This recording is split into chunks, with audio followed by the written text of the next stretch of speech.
caballeros, siempre con nosotros, ustedes amablemente en su programa Periodismo y Sociedad, un espacio abierto, horizontal, donde aireamos información con la finalidad de que ustedes por sí mismos, generen su propia opinión. Buenos días, don Licho Mato.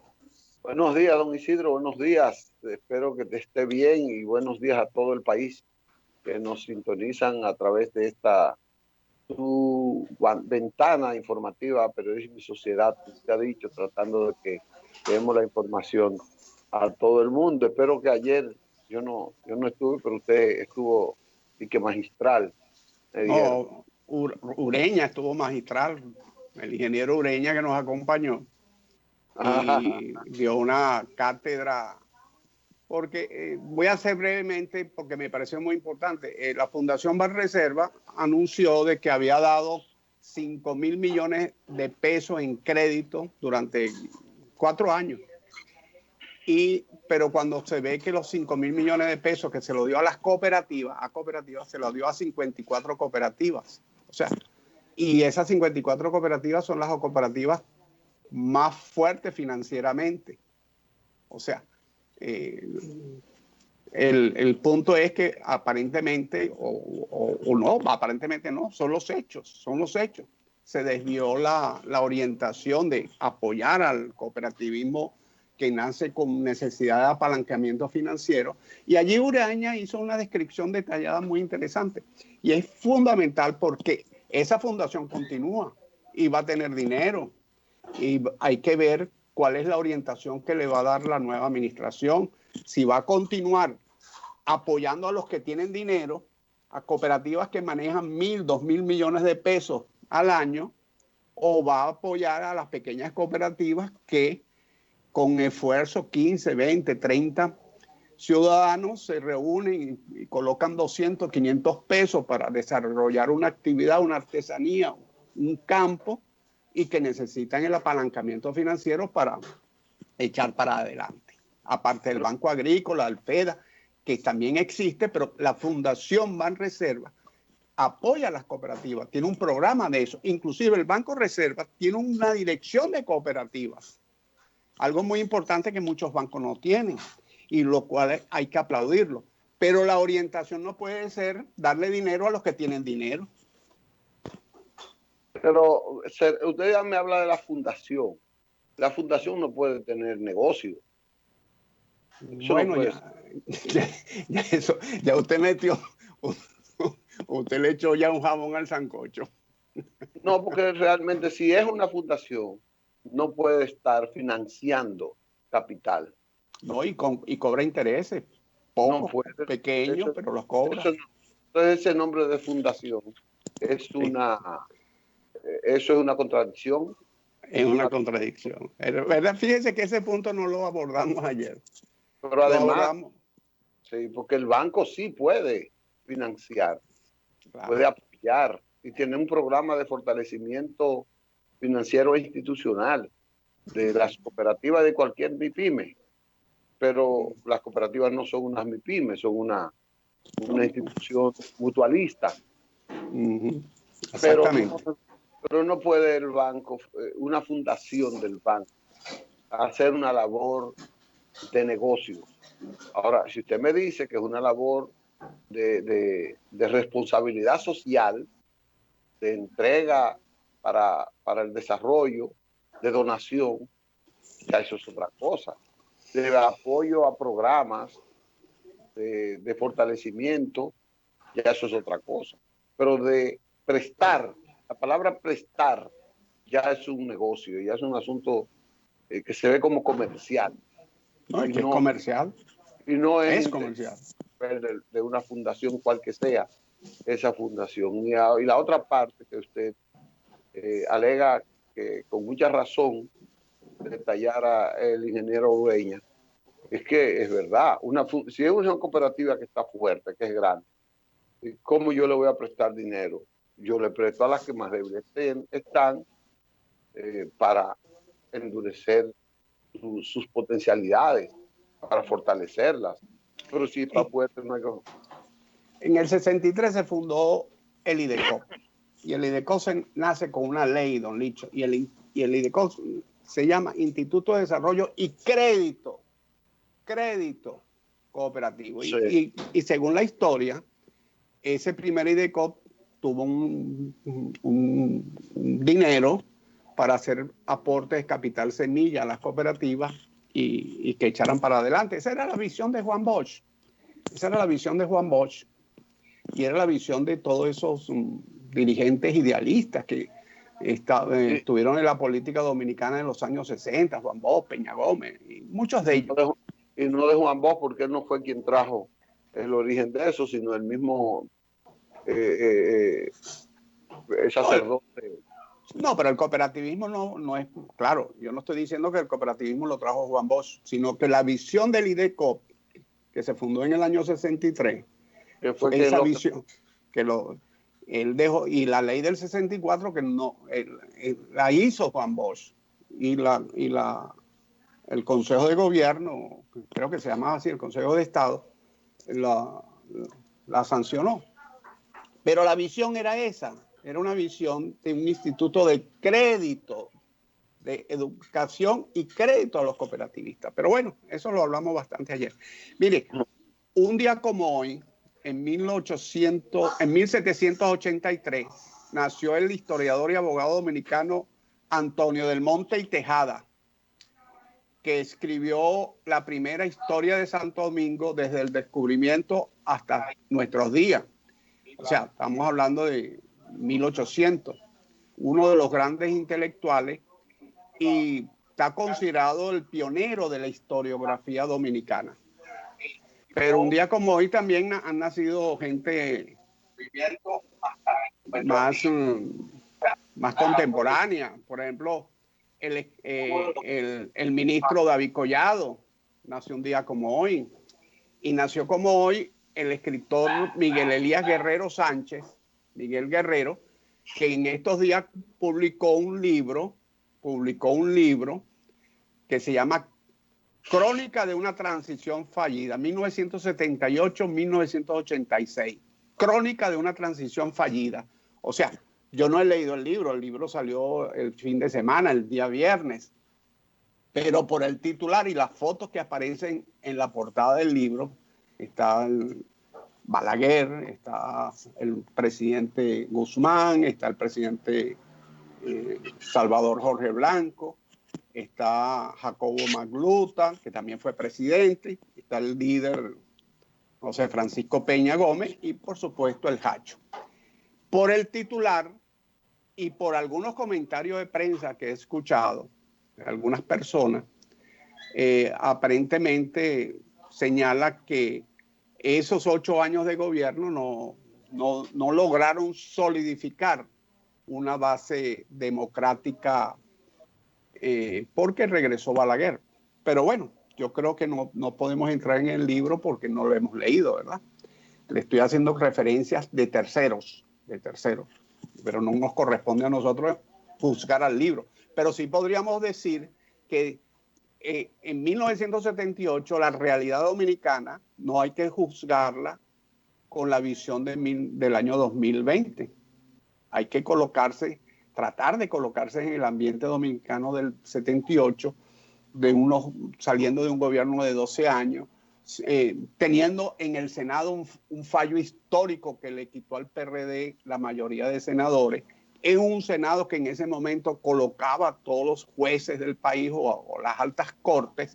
O sea, una situación que no era unas Fuerzas Armadas que venían de 12 años del gobierno de Balaguer, aunque el presidente Guzmán por un decreto limpió buena parte de la misma, pero venía con una cultura organizacional, una policía que venía con una cultura organizacional y con unos usos y costumbres en la política dominicana que no se cambiaban por un decreto, sino eso es un proceso. Yo sí creo que el PRD dio un gran aporte y esos personajes como Guzmán, Salvador Jorge Blanco, Magluta, estoy viendo los que están en la portada del libro y el propio doctor Peña Gómez, que son los que están en la portada del libro, le dieron un gran aporte al país. Sinceramente creo que sí le dieron un gran aporte al país. Yo más o menos yo en esa época vine muchas veces a la República Dominicana, participé en algunas de las campañas electorales vine a la de Salvador Jorge Blanco, ojo, yo vine a la campaña de Salvador Jorge Blanco, inclusive vine a la toma de posesión del doctor Salvador Jorge Blanco, y vine luego a la campaña del 90 con Peña Gómez, etcétera. Y yo sí soy un convencido de que ese conjunto de personas le dieron lo mejor de sí y no avanzaron más porque las circunstancias muchas veces no los acompañaron. Bueno, mire, la historia la escriben personas que expresan a través de sus escrituras sus ideas, sus concepciones de la vida y de los momentos que les tocaron vivir. Algunos retrotraen escenarios, pero siempre con el cristal de su visión. Y usted no puede nunca soslayar las circunstancias en las que se desenvuelve el escritor. El escritor tiene una vivencia, tiene un impacto de los hechos y él los vive. Entonces, por ahí uno tiene que verse. Es evidente que usted ha descrito obstáculos que tuvo que sortear el PRD y don Antonio Guzmán. Y no solamente el PRD y don Antonio Guzmán, sino fuerzas democráticas dominicanas y de América Latina y hasta de otros continentes que tuvieron que sortear para lograr lo que le llamaron en ese tiempo el cambio, un cambio sin violencia en ese tiempo. ¿Dónde estaba Miguel Guerrero en ese tiempo? Es ahí donde tenemos que analizar para uno poder contextualizar lo que él puede haber escrito en ese libro. Bueno, ¿qué pasa? Miguel Guerrero estaba negando el cambio porque él estaba en una posición en la que estaba contra lo que estaban postulando el cambio en ese tiempo. O sea, y el cambio afectó intereses económicos en los que Miguel Guerrero estaba defendiendo. Por ejemplo, Miguel Guerrero era una persona muy cercana, trabajaba con el ingeniero Morales Troncoso. Morales Troncoso era el presidente del Central Romana. El Central Romana en ese tiempo era el monopolio del comercio del azúcar en el sector privado y tenía una relación con lo que era la democracia de confrontación por aquello del Sindicato Unido del Central Romana, que tenía una lucha entre patrón y obreros. Y Miguel Guerrero estaba del lado del patrón en ese momento. Cuando llega el cambio, el gobierno le arrebata, y en eso tuvo un preponderante papel el ex Contralor General de la República, que fue en ese entonces el doctor José Rafael Abinader, el padre del actual presidente de la República. Y entonces el país le arrebató 37 millones de dólares a ese emporio en el que estaba el escritor del libro, defendiendo a través de sus servicios profesionales, pero su relación de amistad con quien dirigía en ese momento ese emporio. Ese era un emporio extranjero, era un emporio de capital extranjero, muy poderoso, todavía están aquí en gran parte, aunque hayan ido cambiando la visión de ellos.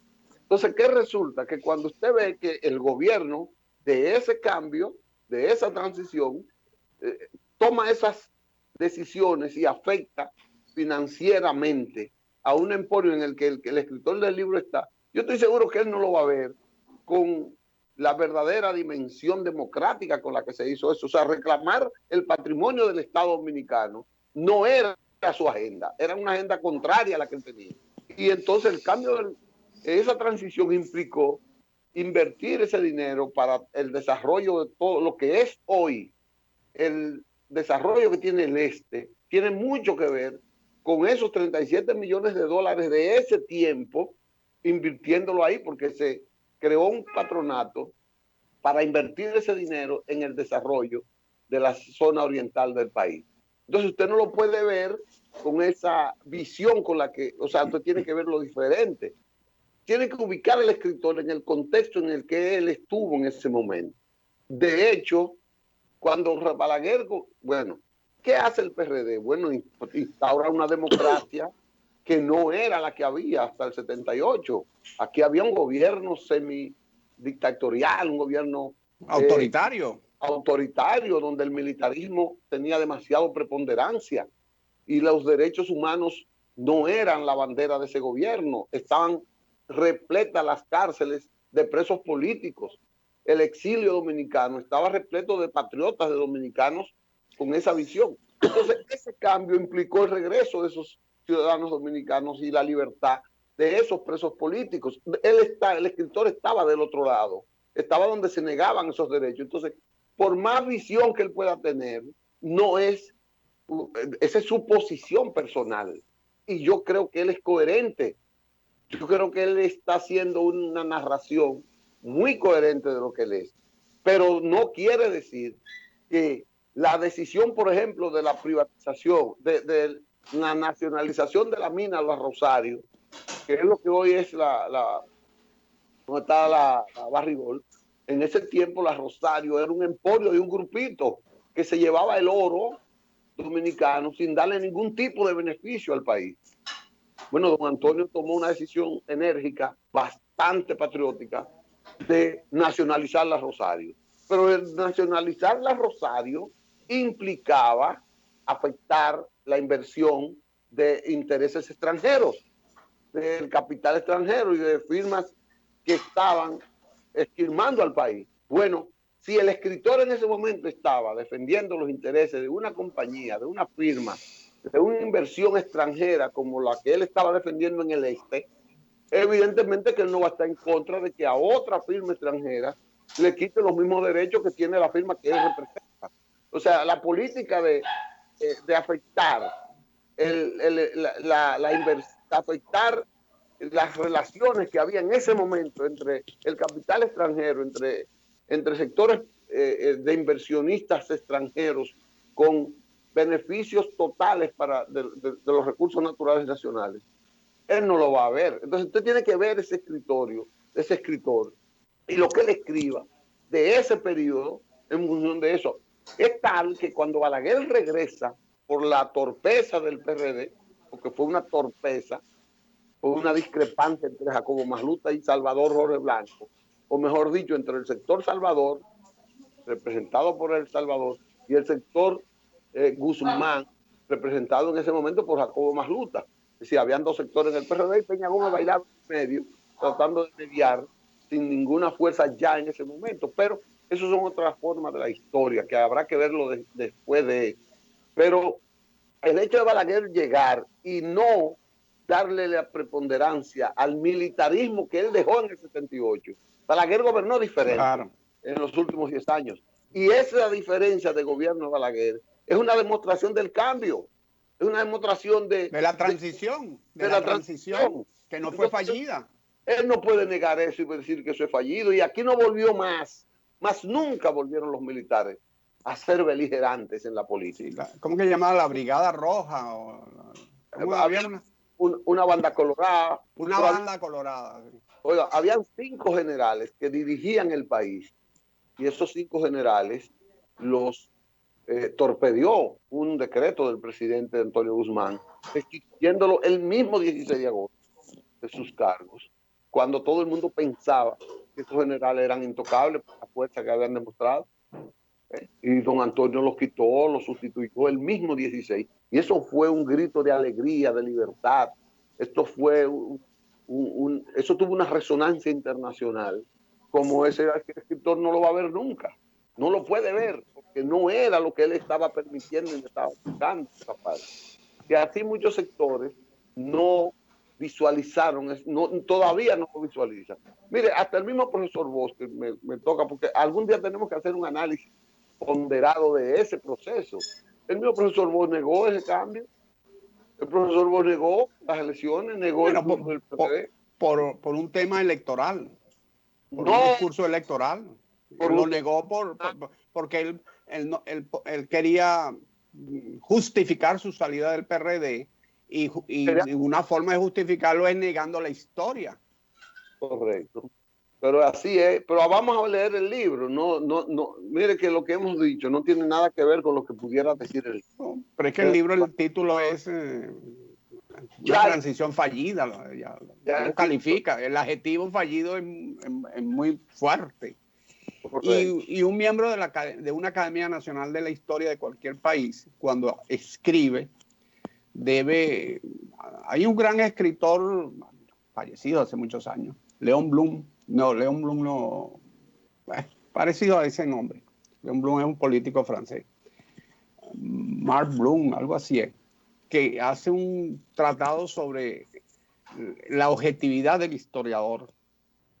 El historiador tiene el gran problema, usualmente hay un sesgo, de que tú aplicas conceptos contemporáneos a hechos que han ocurrido 50, 80, 100 años atrás y tiendes a analizar lo que ocurrió X, 100, 200 años atrás con valores y cristales de nuestra época.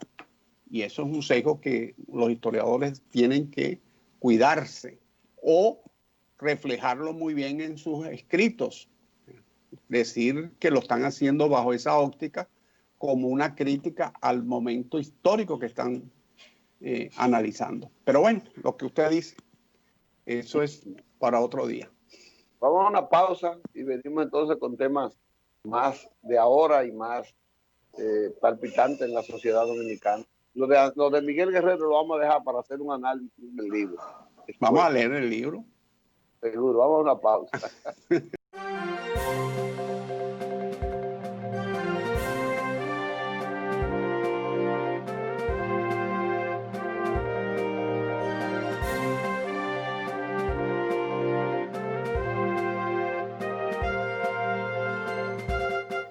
Bueno, regresamos con ustedes en esta sección, en esta parte segunda del programa de hoy.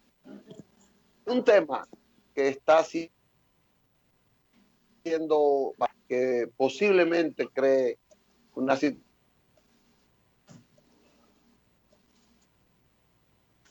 Bueno. Los miembros. Hay un candidato que debe tener consenso de la sociedad en el sentido integral, que es el doctor Eddie Olivares. Dado en su trayectoria y la mayoría de los representantes del PRM en el Congreso están con que Eddie sea el presidente de la Cámara de la Junta Central Electoral. Pero la postulación de Eddie contradice el discurso, la visión y el compromiso que haya afianzado el actual presidente de la República, el licenciado Luis Abinader. La posición del presidente es muy significativa para la decisión del partido.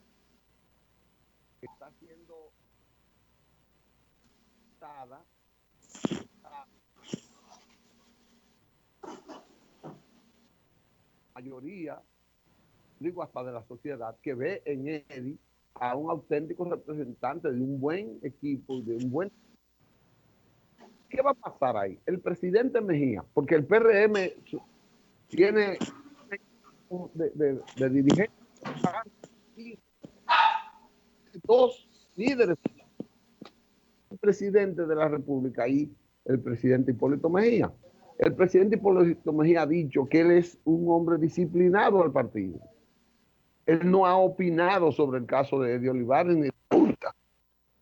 Por la prudencia, yo sospecho que él está esperando siempre la posición del partido en función de la que tiene el presidente. Eso no quiere decir que él esté de acuerdo con eso. Él podrá aceptarla por disciplina, pero no quiere decir que él estuviera de acuerdo con él.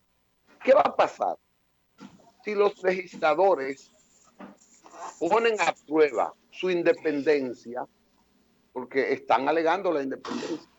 Entonces se produjera esta decisión en favor de Eddie Olivares, contradiciendo la visión del presidente.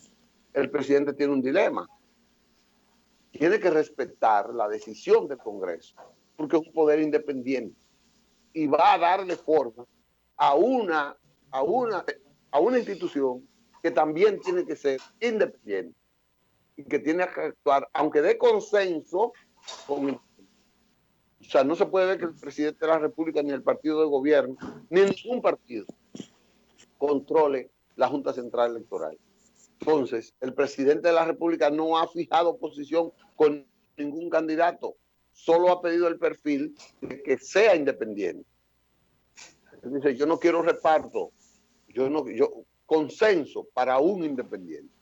Entonces, el PLD ha planteado consenso, pero no plantea independiente de partidos políticos.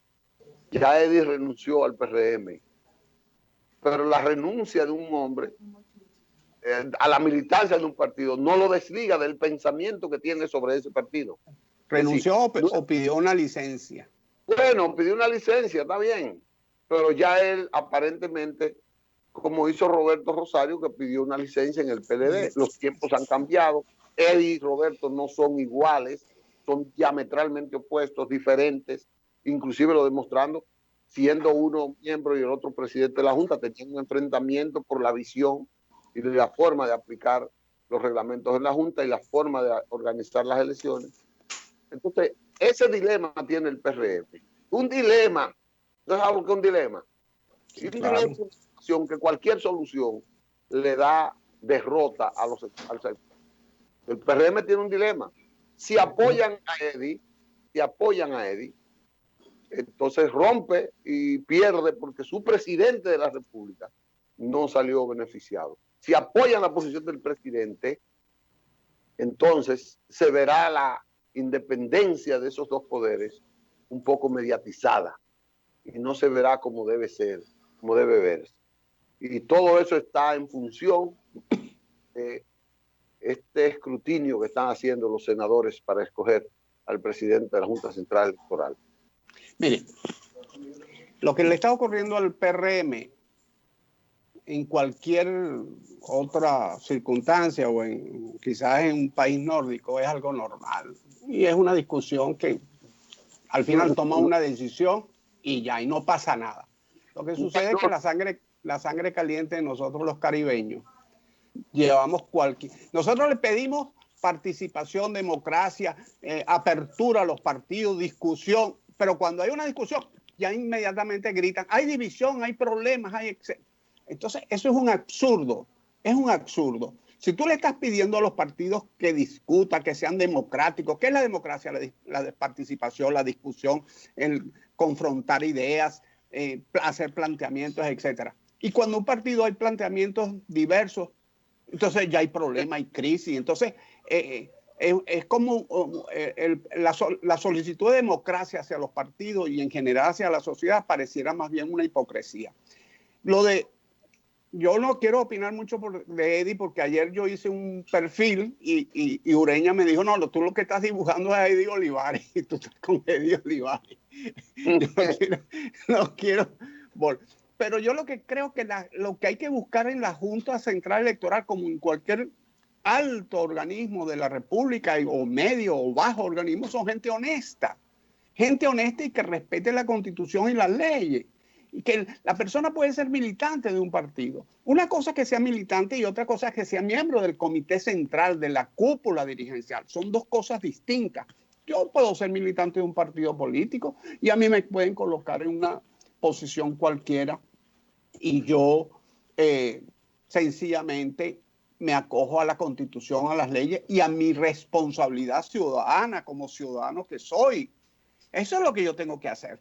Pero a mí lo que me llama la atención es que cuando un partido como el PRM airea una discusión, porque la tiene que airear porque el PRM tiene una dirección bastante amplia, bastante grande, son muchos diputados, son muchos senadores, son mucha gente. Cuando airea una discusión, entonces ya hay crisis, ya empiezan a meter, no, es que hay división, es que hay el grupo Pedro o el grupo Juan, y eso es un absurdo.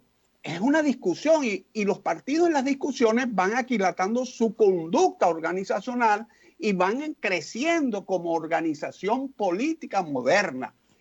Pedimos modernidad, pero queremos mantener la ley de hierro de las oligarquías políticas propias de finales del siglo XIX y principios del siglo XX, donde Hitler decía lo que se decía dentro del Partido Socialista Nazi alemán, donde el otro, Stalin, decía dentro del partido bolchevique, y el que no estaba le cortaba la cabeza, lo fusilaban. Eso no puede ser. Si nosotros hemos criticado tanto tiempo eso, y cuando un partido comienza una discusión, entonces vamos a no a analizar la discusión, no a contribuir con el debate, no a ayudarlos en el proceso, porque eso es un símbolo, un signo de modernización, de modernidad, esa discusión abierta. Entonces no, vamos a echarle gasolina y un fósforo, porque ni hay gasolina allí no hay gasolina y mucho menos fósforo. Entonces vamos, le echamos gasolina y le ponemos un fósforo. Y empezamos a decir, eso están divididos, el grupo de Hipólito, el grupo del otro. No, lo que pasa es que no hay argumentos, y es muy fácil ir a un programa de televisión o a un medio de comunicación a decirlo, a chillar y a gritar, porque no hay argumentos para introducirse en esa discusión. Que son temas de fondo. Abinader lo dijo cuando nombró al procurador, a la procuradora. Dice, su jefe es la Constitución y las leyes. Bueno, eso tiene que ser igual para todas las instituciones, independientemente si la persona militó o no militó, si es o no es. Entonces, ese es el quid del asunto, es ese. El quid del asunto es ese. Y una decisión de un partido, yo vi por allí que el PRM, parece que una dirección política, una cúpula, no sé, había decidido lo del independiente. Pero la dirección ejecutiva del partido. La dirección ejecutiva, es que yo no manejo la terminología del... pero tú no puedes tomar una decisión sin tomar en cuenta a los senadores, sin tomar en cuenta a los diputados, que son tus representantes, pero también son representantes de una colectividad, porque tú solo representaste al pueblo para que representaran al pueblo. Y tienen una doble, y tienen claro, una condición, entonces los pone a ellos también en un dilema.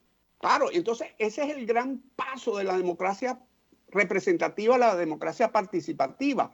El senador tiene que auscultar, igual que los diputados, la opinión de sus electores, qué opinan ellos, qué sienten, consultarlo y consultar al partido. Entonces, ese proceso de transición hacia una democracia participativa se obtiene sí y solo sí cuando se dan estos tipos de debate, pero se dan con una altura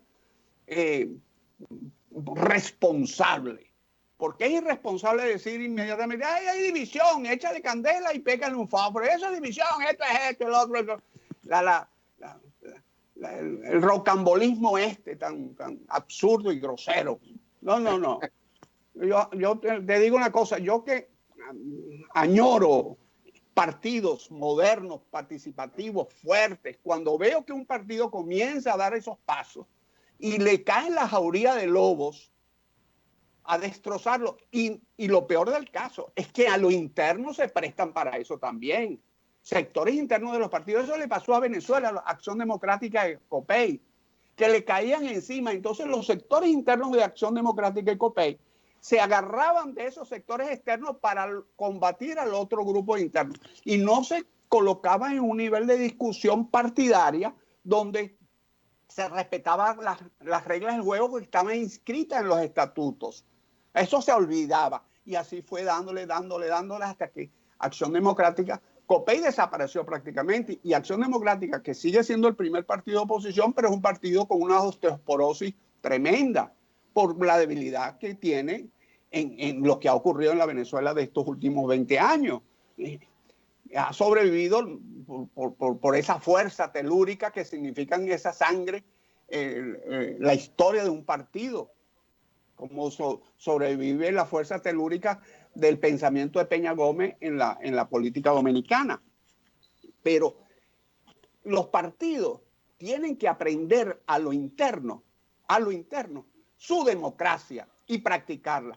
Y ponerse un blindaje de no permitir que esos aves agoreras externas gente con mala intención externa, que son enemigos de los partidos, que no quieren a los partidos, que quieren hacer grupitos y una ONG y una cosa, y con eso llegar al poder.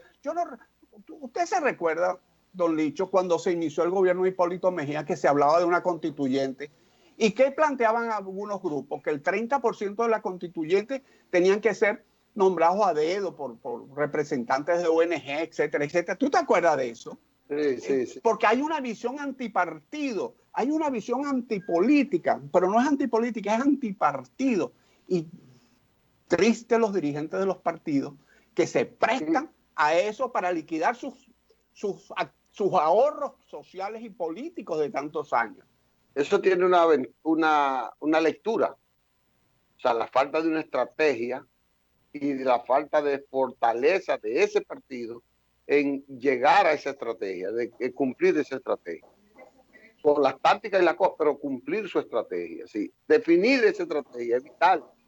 Y cada caso tiene que ir sujeto a esa estrategia. Y entonces, segundo, también dice, cuando usted ve a los políticos opinando de esa manera, sobre todo los dirigentes, eso quiere decir que el sistema político, el sistema democrático, los políticos se están aislando, que se lo están dejando a gente que no son democráticos, porque no es el que habla todos los días, no quiere decir que es democrático. Porque hay gente que es democrática en una institución y en otras más, que no ejercen la democracia dentro de sus instituciones, pero exige, habla, pondera para que haya democracia. Y entonces eso tiene que ver como los partidos políticos tienen que analizar cómo se decapitan, cómo se aíslan de su responsabilidad en la estrategia del partido si la tuvieran. Y en la estrategia del partido que tiene que ver como objetivo el fortalecimiento de la democracia cada vez más. Bueno, vamos a ese tema ahí si usted quiere. Vamos a una pausa porque tenemos algunos temas sociales importantes que tratar ya en esta parte que nos resta.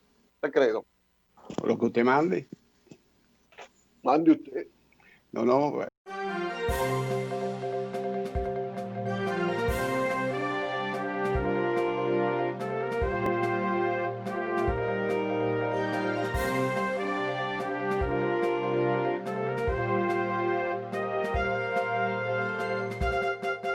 Parte del programa. Yo quería, don Isidro, resaltar dos cosas. Ahorita estábamos hablando de caña, de azúcar, de explotación, de esta fiereza y fortaleza antihumana que ha habido entre los colonos y patronos de los picadores de caña. Los que le llamamos cañeros tenían 40 años, 30 años marchando en las calles, pidiendo una pensión justa. La mayoría de ellos que fueron traídos desde Haití en aquellos años de la tiranía y de esta semitiranía del doctor Balaguer, que eran traídos en catareyes desde Haití, contratados por el Estado Dominicano y dejados aquí para conveniencia de los colonos, que le pagaban muy poco, que les explotaban, que tenían una vida útil bastante corta, y los que lograron sobrevivir aquí, pues son unos héroes. Tenían muchos años y nadie les hace caso. Todos los presidentes, desde Leonel Fernández en su primer gobierno, les ofreció su pensión. 24 años después, el presidente Luis Abinader les recibe y les da la esperanza de que esta vez tendrán, más temprano que tarde, dice él, muy pronto tendrán sus merecidas pensiones. Son más de 5,000 o 6,000, yo no sé cuántos son, pero son una gran cantidad de hombres y mujeres que no tienen, algunos ni cédula tenían, y que ha habido que iniciar un proceso para documentarlos, para darles los debidos tratamientos para que reciban su pensión. Entonces yo lo veo como un paso de avance, como una esperanza mucho más verde que las anteriores, con esta oferta de Luis Abinader, de que los próximos días, porque es que él le ha dicho, es que será muy pronto, dice él, les va a darle esa anhelada pensión de los cañeros que deambulan por las calles y que viven en zonas muy, muy deprimidas del país. Que yo quiero resaltar eso porque todavía no está hecho realidad, pero dada la credibilidad con la que cuenta el presidente Luis Abinader, como que como que esto ha traído mucho mayor confianza en que esto se va a cumplir más temprano que tarde. Sí, esto de los trabajadores de la caña es un llamado a la solidaridad de los dominicanos y es una muestra de que el presidente Abinader tiene una visión de lo que es el débil social.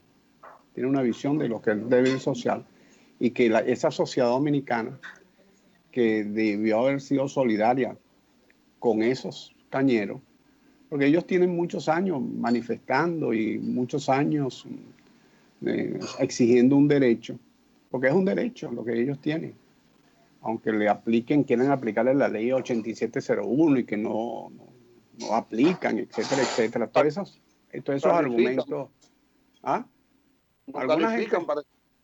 Alguna gente dice que no califica, etcétera, pero no importa, eso, si califican o no califican.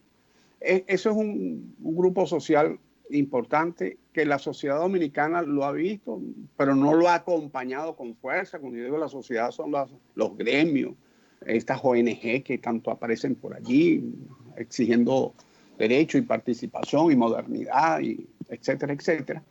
No han sido muy tímidos o han sido han silenciado su voz. El presidente Abinader ha llegado y los ha tomado en cuenta, les va a resolver el problema. Pero como le está resolviendo también el problema a miles de estudiantes que han tenido que dejar las universidades por no tener dinero, por no poder reinscribirse por el tema de la pandemia. Alrededor de 80,000 estudiantes están en esa circunstancia y ya hay un programa que va a atender un 40%, unos 30,000 estudiantes para que se puedan reincorporar a sus estudios. Entonces, tú vas viendo que hay una sensibilidad social en el presidente. Algunos los acusan, ya algunas personas acusan al gobierno de ser neoliberal, porque cierto es que algunas de los anuncios que han venido haciendo se enmarca dentro de algún planteamiento en general neoliberal. Pero lo que la gente no aclara es que el neoliberalismo no es un blanco y negro. El neoliberalismo hay muchos matices, hay muchos crisis y hay un neoliberalismo social. Porque hay políticas económicas que son correctas dentro del mundo actual y que tú las enmarcas dentro de las políticas neoliberales. Son políticas económicas correctas. Eso no es óbice para que una administración aplique políticas sociales. Entonces quieren hacer un enfoque en blanco y negro, como si fuera o cara o sello. No, la política, la dinámica social, la dinámica de un gobierno no es blanco o negro o cara o sello. No es un juego sumacero. Hay muchas variables. Y lo que está demostrando el presidente Abinader es que independientemente de las críticas que le puedan hacer, él tiene una visión social y lo está demostrando con hechos concretos. Correcto. Se nos acabó el tiempo, don Isidro. Sí, lástima. Gracias, nos vemos mañana. Cuídese. Y gracias a los señores televidentes.